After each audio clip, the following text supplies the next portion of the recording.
الحمد لله الذي أنزل على عبده الكتاب ولم يجعل له عوجا تبارك الذي جعل في السماء بروجا وجعل فيها سراجا وقمرا منيرا أشهد أن لا إله إلا الله وحده لا شريك له وأشهد أن سيدنا ومولانا محمدًا عبده ورسوله أما بعد فأعوذ بالله من الشيطان الرجيم بسم الله الرحمن الرحيم فويل للمصلين الذين هم عن صلاتهم ساهون صدق الله مولانا العظيم مولاي صل وسلم دائما ابدا على حبيبك خير الخلق كلهم۔ قابل احترام بزرگ اور عزیز دوستو، اللہ تبارک و تعالی نے ایمان والوں پر جو عبادات فرض کی ہیں ان تمام فرض عبادات میں سے اہم عبادت اسے نماز کہا جاتا ہے، عربی میں جسے صلاۃ کہا گیا ہے۔ نماز عبادات میں سے ایک اہم عبادت ہے، اور اسی لیے جتنی امتیں پہلے گزری ہیں تمام امتوں میں نماز کا حکم تھا، گو کہ ترتیب میں ادائیگی میں فرق تھا۔ کسی کی نماز میں رکوع تھا، سجدہ نہیں تھا، کسی کے نماز میں سجدہ تھا اور رکوع نہیں تھا، لیکن نماز ہر امت میں رہی ہے۔ ہر پیغمبر نے، ہر نبی نے نماز ادا کی ہے اور اپنی امت کو بھی نماز ادا کرنے کی تلقین فرمائی ہے اور تاکید فرمائی ہے۔ بلکہ قرآن حکیم میں اگر دیکھا جائے تو انسان تو چونکہ اشرف المخلوقات ہے، مگر قرآن حکیم یہ بتاتا ہے کہ اس کائنات کی ہر چیز نمازی ہے اور اللہ کا ذکر کرنے والی ہے۔ قرآن حکیم میں اللہ رب العزت فرماتی ہیں کہ ہر چیز کی اپنی نماز ہے، لیکن اس نماز کا طریقہ کیا ہے، وہ نماز کیسے ادا کی جاتی ہے اور ادا کرنے والے اس کو کیسے ادا کرتے ہیں، تو اس میں اللہ تبارک و تعالی نے فرمایا کہ کل قد علم صلاتہ و تسبیحہ، کہ وہ ساری کی ساری چیزیں اپنی نماز کا طریقہ بھی جانتی ہیں اور ذکر اور تسبیح کا طریقہ بھی جانتی ہیں، جو ان پر اللہ تبارک و تعالی کی طرف سے انہیں حکم دیا گیا۔ تو ہر چیز نماز کے اندر اور اللہ کے ذکر اور اللہ کی یاد اور اللہ کی تسبیح میں مشغول ہے۔ اور دوسرے مقام پہ اللہ تبارک و تعالی نے فرماتے ہیں کہ لا تفقہون تسبیحہم، ان کی جو تسبیح ہے وہ تم نہیں سمجھ سکتے، وہ کس انداز میں اللہ کو یاد کرتے ہیں، کیسے اللہ کا ذکر کرتے ہیں، کس زبان میں کرتے ہیں، کس انداز سے کرتے ہیں، تمہارے اندر وہ شعور نہیں پایا جاتا کہ تم ان کو سمجھ سکو۔ تو اس کائنات کی ہر چیز نماز ادا کرتی ہے قرآن حکیم کے مطابق، سجدہ بھی کرتے ہیں، عبادت بھی کرتے ہیں، اللہ کا ذکر بھی کرتے ہیں۔ اور انسان چونکہ اشرف المخلوقات ہے تو اس کو بطور خاص ایک خاص طریقہ دیا گیا کہ تم نے اس طریقے سے بندگی کرنی ہے، اپنے رب کو یاد کرنا ہے اور نماز تم نے ادا کرنی ہے۔ جناب نبی کریم صلی اللہ علیہ وسلم نبوت و رسالت کا تاج پہننے سے پہلے آپ نماز ادا کیا کرتے تھے۔ ملت ابراہیمی کے اندر بھی نماز تھی، آپ نماز ادا فرمایا کرتے تھے، لیکن جب نبوت عطا کی گئی، جب آپ صلی اللہ علیہ وسلم کو رسالت کا تاج پہنایا گیا، تو اس کے بعد ابتدا میں 2 نمازیں دی گئیں۔ فرماتی ہیں ایک نماز طلوع آفتاب سے قبل اور ایک نماز غروب آفتاب سے پہلے، غروب آفتاب کے قریب قریب، یعنی فجر کی نماز اور عصر کی نماز، یہ 2 نمازیں ابتدا میں فرض رہی ہیں، اور پھر جب معراج کا واقعہ پیش آیا تو اس وقت 5 نمازیں عطا کی گئیں اس امت کو جناب نبی کریم صلی اللہ علیہ وسلم کے ذریعے سے۔ تو نماز کی اہمیت کا اندازہ آپ اس بات سے لگائیں کہ یہ کتنا اہم فریضہ ہے کہ جتنے فرائض ہیں اسلام کے، تمام فرائض کا حکم جبریل امین لے کر آتے رہے، زمین پر حکم آتا رہا۔ روزے کا حکم آیا زمین پر، یا ایھا الذین آمنوا کتب علیکم الصیام کما کتب علی الذین من قبلکم، یہ حکم آیا زمین پہ آیا، مدینہ منورہ کی سرزمین پہ آیا۔ زکوٰۃ کا حکم آیا زمین پر۔ دوسرے احکام جتنے بھی اللہ تبارک و تعالیٰ نے نازل فرمائے، سارے احکام زمین پر اترتے رہے، نازل ہوتے رہے، جبریل امین لاتے رہے۔ لیکن نماز کی جب باری آئی، پروردگار عالم نے جبریل امین کو قاصد بنا کر بھیجا کہ جا کر میرے محبوب سے کہو، محبوب آ جاؤ میرے پاس، میں کچھ بات بھی کرنا چاہتا ہوں، کچھ دینا بھی چاہتا ہوں۔ تو نماز کا تحفہ دینے کے لیے، نماز بطور فریضہ کے عطا کرنے کے لیے اللہ تبارک و تعالیٰ نے اپنے محبوب کو عرش پہ بلا لیا۔ تو اس سے اندازہ لگائیں کہ نماز کی اہمیت کیا ہے، اللہ کے ہاں اس کی کیا اہمیت ہے۔ اور اسی لیے اللہ تبارک و تعالیٰ نے قرآن حکیم میں جا بجا نماز کا حکم دیا، اقیم الصلاۃ اقیم الصلاۃ۔ اگر دیکھا جائے تو 80 مرتبہ سے زیادہ مرتبہ قرآن حکیم میں اللہ تبارک و تعالیٰ نماز کا حکم دیتے ہیں، اور ساتھ یہ بھی فرماتے ہیں کہ کامیاب انسان کون ہو سکتا ہے۔ دنیا میں تو کامیابی کے لیے مختلف قسم کے دعوے کیے جاتے ہیں، جس کے پاس مال زیادہ ہوگا وہ کامیاب ہے، جس نے اعلیٰ تعلیم حاصل کر لی وہ انسان کامیاب ہے، جو انسان بڑا اچھا تاجر بن گیا وہ کامیاب ہے، جس نے کوئی عہدہ حاصل کر لیا وہ کامیاب انسان ہے۔ لیکن اللہ تبارک و تعالیٰ کامیابی کے لیے معیار کیا بیان فرماتے ہیں؟ فرمایا قد افلح المؤمنون، کامیاب ایمان والے کون ہیں؟ الذین هم فی صلاتهم خاشعون، جو نماز پڑھنے والے ہیں۔ کامیابی والے انسان اللہ تبارک و تعالیٰ انہیں فرما رہے ہیں جو نمازی ہیں، جو خشوع کے ساتھ نماز ادا کرتی ہیں، جن کے دلوں کے اندر اللہ کا خوف ہوتا ہے، اور اسی خوف کو دل میں لیتے ہوئے وہ اللہ کے سامنے جھکنے والے ہوتے ہیں۔ اللہ فرماتی ہے کہ وہی انسان کامیاب انسان ہے۔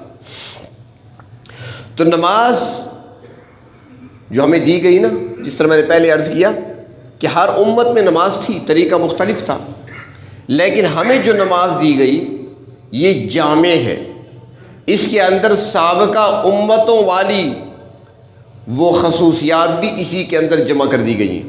مثال کے طور پر امام طحاوی رحمۃ اللہ علیہ شرح معانی الآثار کے اندر تحریر فرماتے ہیں، وہ لکھتے ہیں، وہ فرماتے ہیں کہ حضرت آدم علیہ السلام کی جب توبہ قبول ہوئی وہ سورج نکلنے سے پہلے کا وقت تھا، جس طرح ہم فجر کا وقت کہتے ہیں، صبح کا وقت کہتے ہیں، فجر کا وقت تھا، سورج طلوع نہیں ہوا تھا۔ حضرت آدم علیہ السلام کی توبہ کو اللہ تبارک و تعالیٰ نے قبول فرما لیا، فتاب علیہ، توبہ قبول کر لی۔ تو حضرت آدم علیہ السلام نے اسی خوشی میں 2 رکعت نماز ادا کی تھی۔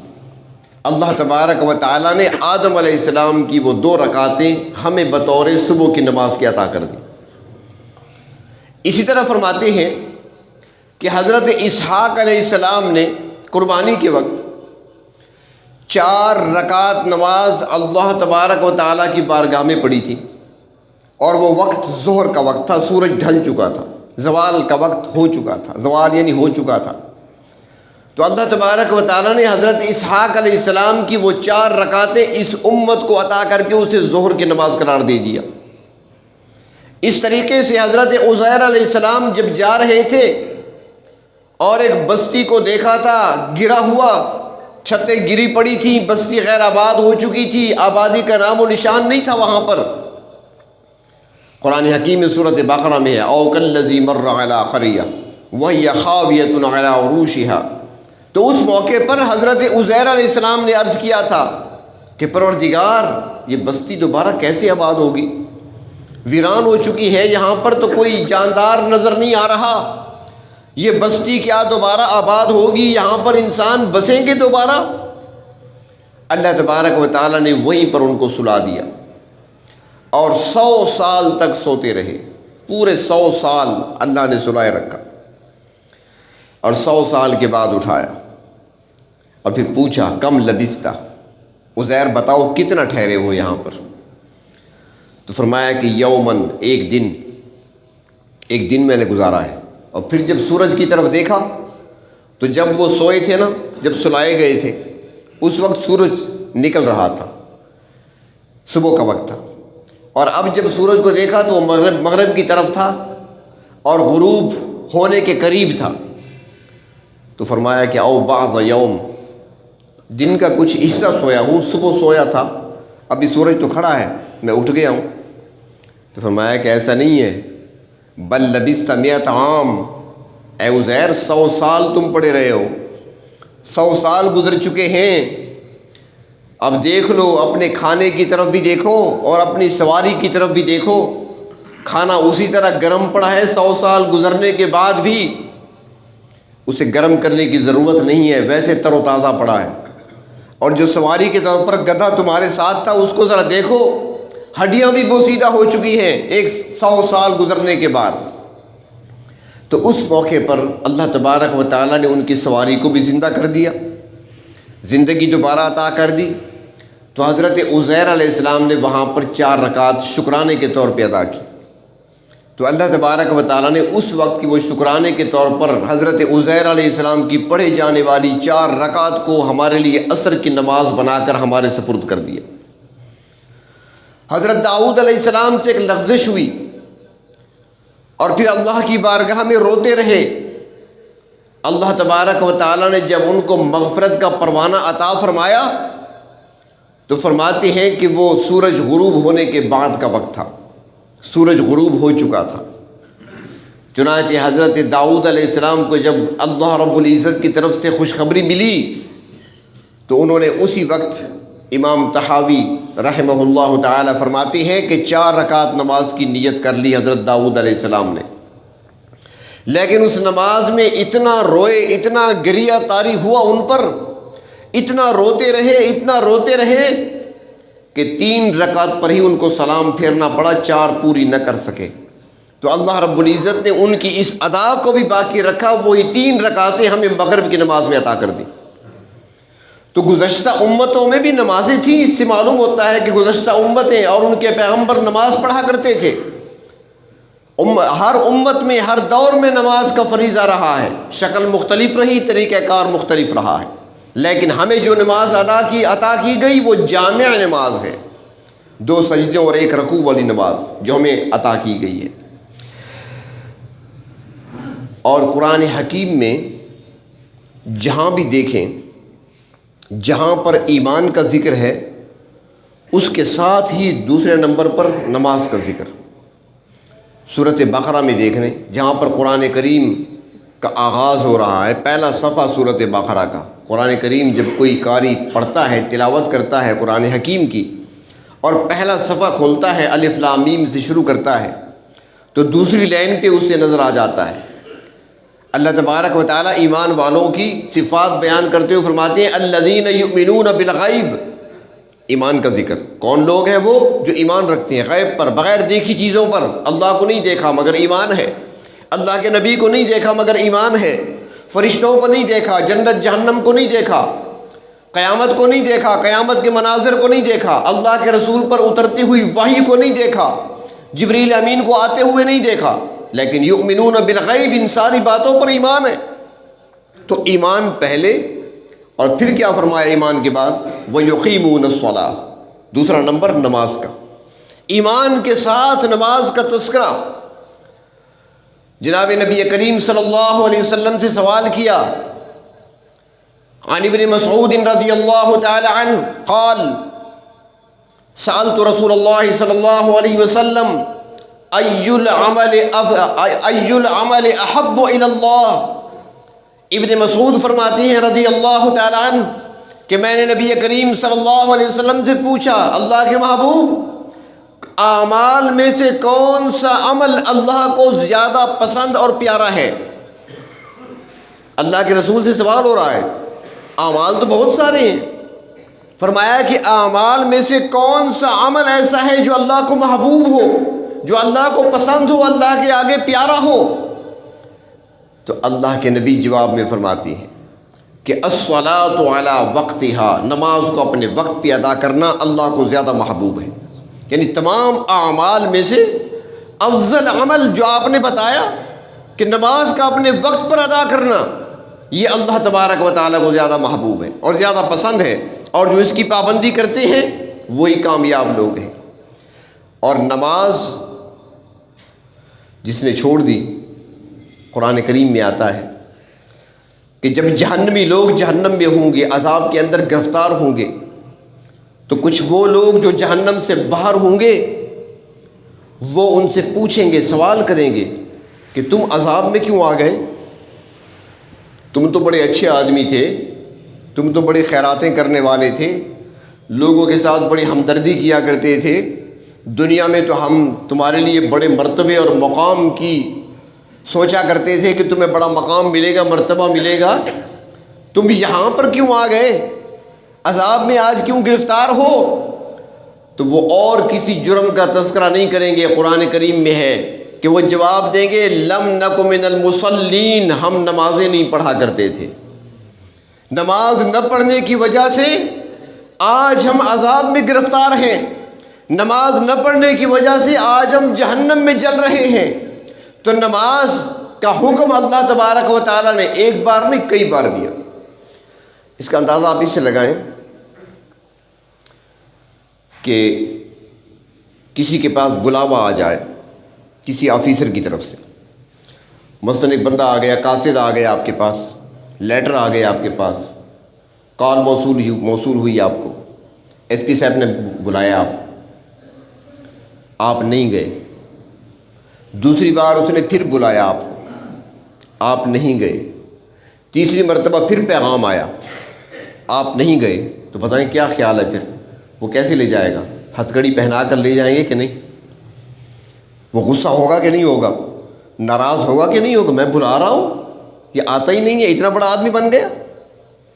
تو اسی پر ذرا سوچیں کہ پروردگار عالم کی طرف سے ہمیں دن میں 5 مرتبہ بلایا جاتا ہے، 5 مرتبہ اللہ تبارک و تعالیٰ کی طرف بلایا جاتا ہے، حی علی الصلاح، حی علی الفلاح، آؤ کامیابی یہاں پہ ہے، بازاروں میں نہیں، کامیابی دفتر میں نہیں، یہاں پہ ہے، آؤ اپنے آپ کو کامیاب لوگوں میں لکھوا لو، نماز کی طرف آ جاؤ، بلایا جاتا ہے۔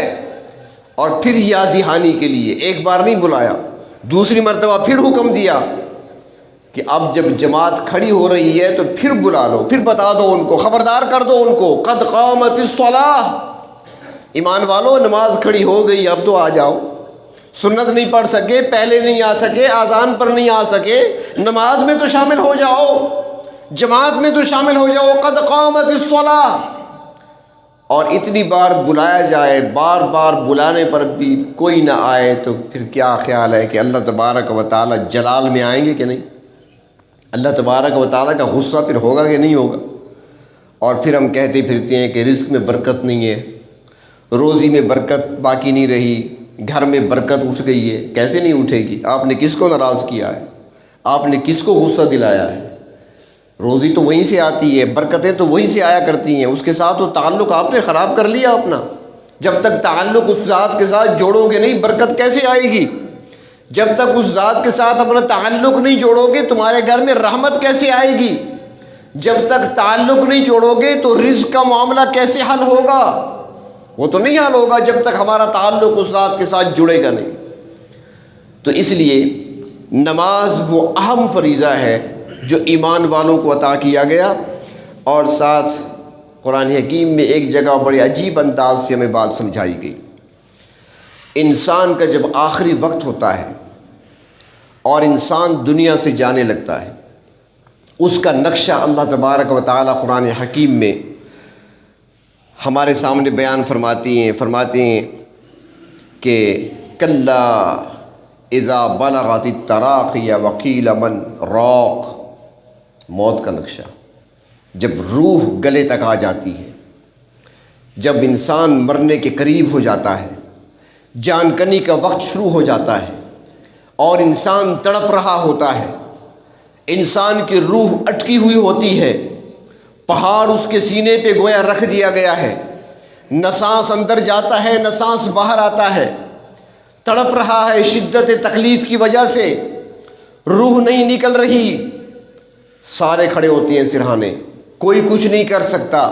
ایک کہتا ہے جلدی سے ڈاکٹروں کو لے کر آؤ، دوسرا کہتا ہے ایمبولینس بلاؤ، اسپتال لے کر جاؤ، ڈاکٹر دیکھے گا، کوئی طبیب دیکھے گا، کوئی انجیکشن کوئی ڈرپ وغیرہ لگے گا، طبیعت بحال ہو جائے گی۔ کوئی کہتا ہے کسی دم والے کو بلا کر لے آؤ، اثرات نظر آ رہے ہیں، کسی عامل کو بلاؤ۔ کوئی کہتا ہے سورۃ یاسین پڑھو۔ رب تعالیٰ فرماتے ہیں کہ سارے حربے استعمال کیے جا رہے ہیں لیکن اس کی جان نکل نہیں رہی، وہ اسی پریشانی میں ہے سارے کے سارے، اور وہ تکلیف کے اندر مبتلا ہے، آنسو تو بہا رہے ہیں، کر کچھ نہیں سکتے، اس تکلیف سے اس کو نجات کوئی نہیں دلا سکتا۔ اللہ پھر ایسا کیوں ہو رہا ہے؟ یہ اس کے ساتھ اتنی تکلیف کا معاملہ کیوں پیش آیا؟ اسے اتنی تکلیف میں سے کیوں گزارا جا رہا ہے؟ قرآن حکیم اس کا جواب دیتا ہے۔ پروردگار عالم فرماتے ہیں یہ وہ شخص تھا فلا صدق ولا صلی، نہ تو اس نے دین کی تصدیق کی تھی، نہ اس نے دین کو صحیح طریقے پر قبول کیا تھا، اور نہ اس نے نماز پڑھی تھی۔ نماز نہ پڑھنے کی وجہ سے آج اس حال میں گرفتار ہے کہ سارے سر پر موجود ہیں، کوئی اس کو چھٹکارا نہیں دلا سکتا، کوئی اس کو اس عذاب سے آزاد نہیں کرا سکتا، اس کے لیے آسانی پیدا نہیں کی جا سکتی۔ فلا صدق ولا صلی، نہ ایمان صحیح تھا، یعنی تصدیق نہیں کرتا تھا، اللہ کے احکام کو سچا نہیں سمجھتا تھا، مذاق اڑاتا تھا، اور نماز نہیں پڑھا کرتا تھا۔ اور پھر آگے فرماتی ہیں وَلَٰكِن كَذَّبَ وَتَوَلَّىٰ، وہ کیا کرتا تھا؟ جھٹلاتا تھا، دین کی باتوں کو جھٹلا دیتا تھا، وَتَوَلَّىٰ، منہ پھیر لیتا تھا، اذان آتی تھی یہ دوسری طرف چل پڑتا تھا، اذان کی آواز سن کر اللہ کی طرف سے بلاوا آ رہا ہوتا تھا، یہ ایسے چل پڑتا گویا اس نے سنا ہی نہیں ہے۔ تولا یعنی پیٹھ پھیر کر چلنا۔ تو چونکہ نماز کے بعد یہ آیا ہے ذکر، تو اس سے مراد یہی لیا جا سکتا ہے کہ نماز کا جب وقت ہوتا تھا یہ دوسرے کام میں مشغول ہو جاتا تھا، نماز کے لیے اس کے پاس وقت نہیں ہوا کرتا تھا۔ فرمایا کہ آج ہمارے پاس بھی اس کے لیے وقت نہیں ہے۔ تو نماز ایک مسلمان کے لیے بہت بڑی اور اہم عبادت ہے، اور اس لیے فرمایا گیا کہ سب سے پہلے جو حساب ہوگا روز قیامت وہ بھی نماز کا لیا جائے گا، سب سے پہلے نماز کا حساب ہوگا۔ اگر نماز درست نکل آئی تو سب کچھ درست ہے، اور اگر نماز کے اندر خامی رہ گئی، کمی رہ گئی، تو پھر باقی اعمال بھی پیچھے رہ جائیں گے۔ اور یہی وجہ تھی کہ حضرت عمر فاروق رضی اللہ تعالیٰ عنہ نے اپنے دور خلافت میں اپنے گورنروں کو، عاملوں کو یہ لکھا، خطوط روانہ فرمائے کہ چونکہ عجم لوگ اسلام میں داخل ہو چکے ہیں، اب اسلام پھیلتا جا رہا ہے، لیکن میں سمجھتا ہوں کہ تمہارا سب سے پہلا کام، اولی کام اور سب سے پہلی ذمہ داری یہ ہے کہ لوگوں کو نماز پڑھواؤ، کیونکہ جس نے نماز کو قائم کیا اس نے دین کو قائم کیا ہے، اور جس نے نماز کو چھوڑ دیا اس نے دین کو گرا دیا ہے۔ سب سے پہلا حکم نماز کا، اس کو پہلے جاری کرو، باقی معاملات بعد میں دیکھے جائیں گے۔ تو نماز سب سے اہم عبادت، سب سے اللہ کے ہاں پسندیدہ عبادت نماز کو قرار دیا گیا ہے۔ اور سارے یہاں پر یہ بھی عرض کروں کہ نماز ایسی عبادت ہے کہ باقی اس کے علاوہ جتنی عبادات ہیں ان کا اثر ہماری ذات پہ ہوتا ہے۔ مثال کے طور پہ روزے رکھے ہیں آپ نے، آپ کے اندر تقویٰ آئے گا، اثر آپ پہ پڑے گا۔ روزہ آپ نے رکھا، آپ متقی بنیں گے۔ زکوٰۃ دیتے ہیں آپ کے اندر زہد اور قناعت کا مادہ ہوگا، دوسروں کے ساتھ ہمدردی کا جذبہ وہ آپ کے اندر پیدا ہوگا، زہد کی صفت آپ کے اندر پیدا ہوگی۔ حج کیا کسی نے، گناہوں سے پاک ہو جائے گا، صاف ہو جائے گا، زندگی اس کی بدل جائے گی، اس کو فائدہ ہوگا۔ لیکن نماز ایسی عبادت ہے کہ جس کا فائدہ صرف اپنی جان تک محدود نہیں، بلکہ نماز کا اثر کائنات کی ہر چیز پہ پڑتا ہے، ہر چیز پر نماز کا اثر پڑتا ہے۔ اور وہ کیسے؟ بارش نہیں ہو رہی، خشک سالی ہے، قحط ہے، حکم کیا دیا گیا؟ روزے رکھو، حج کرو، زکوٰۃ دو، صدقہ کرو؟ نہیں، فرمایا نماز پڑھو۔ صلاۃ استسقاء کیا ہے؟ نماز ہے نا، نماز ادا کرو۔ جب سر زمین پہ جھکے گا، اللہ کے سامنے سجدہ ریز ہوں گے، پروردگار عالم بادلوں میں اس کی تاثیر ڈال دیں گے، آپ کی سجدوں کی، بادل برسنا شروع ہو جائیں گے۔ زلزلہ آ جائے، زمین ہلنے لگی، زمین کانپنے لگی، تو فرمایا کہ نماز کی طرف متوجہ ہو جاؤ۔ جب تم سر زمین پر رکھو گے، نماز کا سجدہ ادا کرو گے، اثر زمین پہ پڑے گا، وہ تھم جائے گی۔ آندھی آ رہی ہے شدت کے ساتھ، فرمایا نماز کی طرف متوجہ ہو جاؤ۔ تم نماز ادا کرو گے تو پھر وہ آندھی کا زور ٹوٹ جائے گا، نماز کا اثر آندھی پہ پڑے گا۔ یعنی ہواؤں کا رخ بھی اگر بدلتا ہے تو نماز کے ذریعے سے، بادل اگر پانی برساتے ہیں تو بھی نماز کے ذریعے سے، نماز کا اثر پڑتا ہے ہر چیز پر۔ بلکہ فرمایا جب سورج گرہن ہو، چاند گرہن ہو، نماز کی طرف آؤ۔ صلاۃ خسوف ہے، صلاۃ کسوف ہے، وہ یہی ہے، متوجہ ہو جاؤ اللہ کی طرف نماز کے ذریعے سے، کیونکہ آپ کی نماز کا اثر چاند پہ پڑے گا، آپ کی نماز کا اثر سورج پہ پڑے گا۔ تو نماز ایسی عبادت ہے کہ پڑھیں گے آپ اور اس کا اثر کائنات کی ہر چیز پہ پڑتا ہے۔ اور اس لیے تو کہا گیا ہے نا کہ نمازی جب دنیا سے رخصت ہوتا ہے نا تو اس کے پیچھے پھر رونے والے بھی صرف انسان نہیں ہوتے، کائنات کی دوسری چیزیں بھی رونے لگتی ہیں کہ وہ سجدوں والے کہاں چلے گئے، زمین کا وہ ٹکڑا بھی روتا ہے جہاں پہ انسان سجدے کیا کرتا تھا، وہ کہاں گیا مجھ پر اپنی پیشانی رگڑنے والا۔ اور اس لیے فرمایا گیا کہ جب بے نمازی دنیا سے جاتا ہے تو اس پر خوشی مناتی ہے کائنات کی چیزیں، چلو جان چھوٹ گئی، اس کے بے نمازی ہونے کی وجہ سے نحوست ہم پہ بھی پڑ رہی تھی۔ تو نماز سب سے اہم عبادت، سب سے افضل عبادت، پروردگار عالم کی محبوب عبادت، اسلام کا سب سے اولی فریضہ، اسلام کا سب سے اہم فریضہ، جو اللہ تبارک و تعالیٰ نے اپنے محبوب صلی اللہ علیہ وسلم کو عرش پہ بلا کر بطور تحفہ کے اس امت کے لیے عطا فرمایا ہے۔ اور اسی کا سب سے پہلا سوال روز قیامت ہوگا۔ قبر میں بھی نماز ہی کے بارے میں پوچھا جائے گا، میدان حشر میں نماز ہی کے بارے میں پوچھا جائے گا۔ انسانی زندگیوں میں انقلاب آتا ہے تو بھی نماز کے ذریعے سے آتا ہے، اور وہاں پر نجات ہوگی تو بھی نماز کے ذریعے سے ہوگی۔ لیکن آج ہم کتنی غفلت کا شکار ہیں، آج ہم کتنے غافل ہو چکے ہیں۔ پہلے تو نماز ادا نہیں کی جاتی، جو ادا کرنے والے ہیں وقت کا خیال نہیں کرتے، وقت کی پابندی نہیں کرتے، جو وقت کی پابندی کرتی ہیں وہ غفلت کے ساتھ پڑھتے ہیں، غافل دلوں کے ساتھ پڑھتے ہیں، توجہ نہیں ہوتی، دھیان نہیں ہوتا۔ کبھی یہ سوچا نہیں ہے کہ میں کس کی بارگاہ میں کھڑا ہوں، میں کس کے سامنے کھڑا ہوں، کبھی نہیں سوچا۔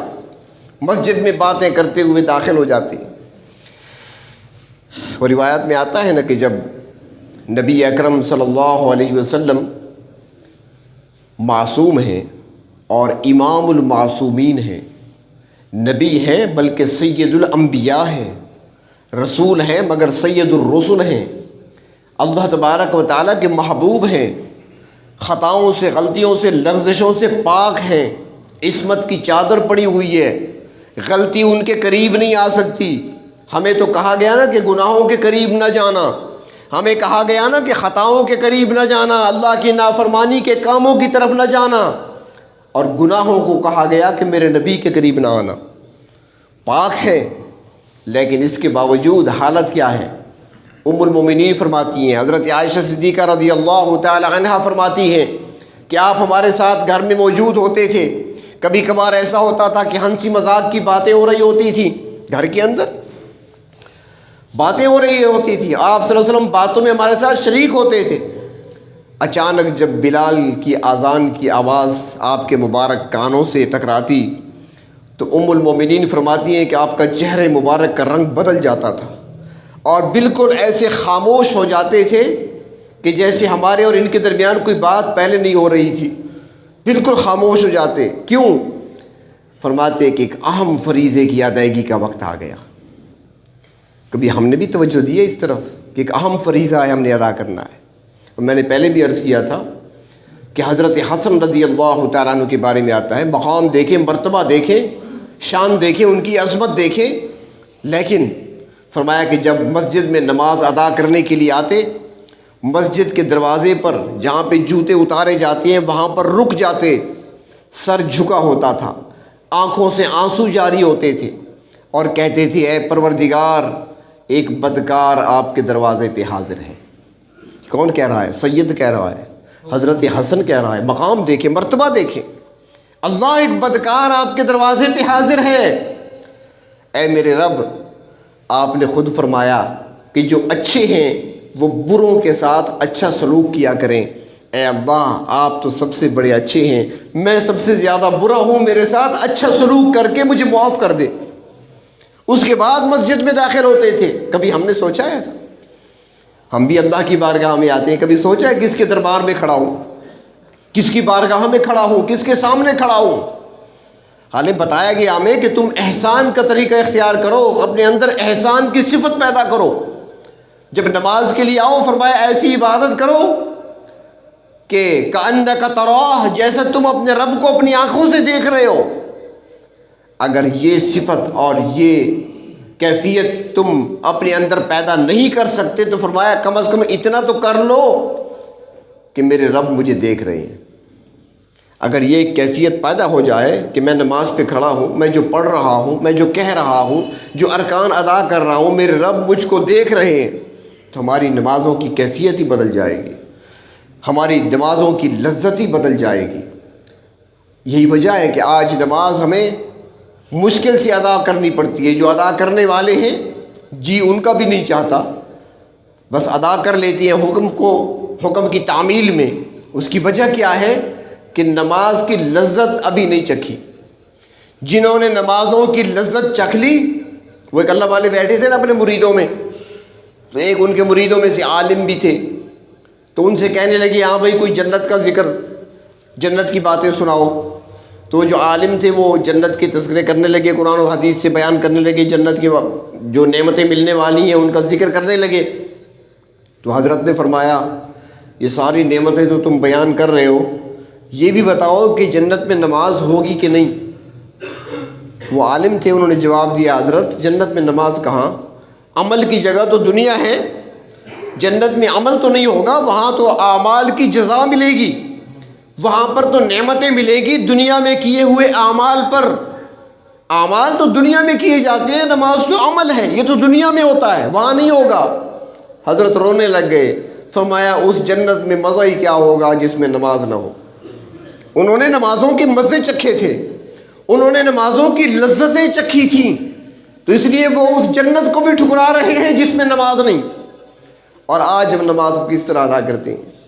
تو اس لیے سب سے اہم فریضہ، اہم ترین فریضہ اللہ رب تبارک و تعالیٰ کا اہم حکم ہے، اس کو خود بھی ادا کرنا ہے اور آگے اپنے گھر والوں سے، بچوں سے بھی اس کو پڑھوانا ہے۔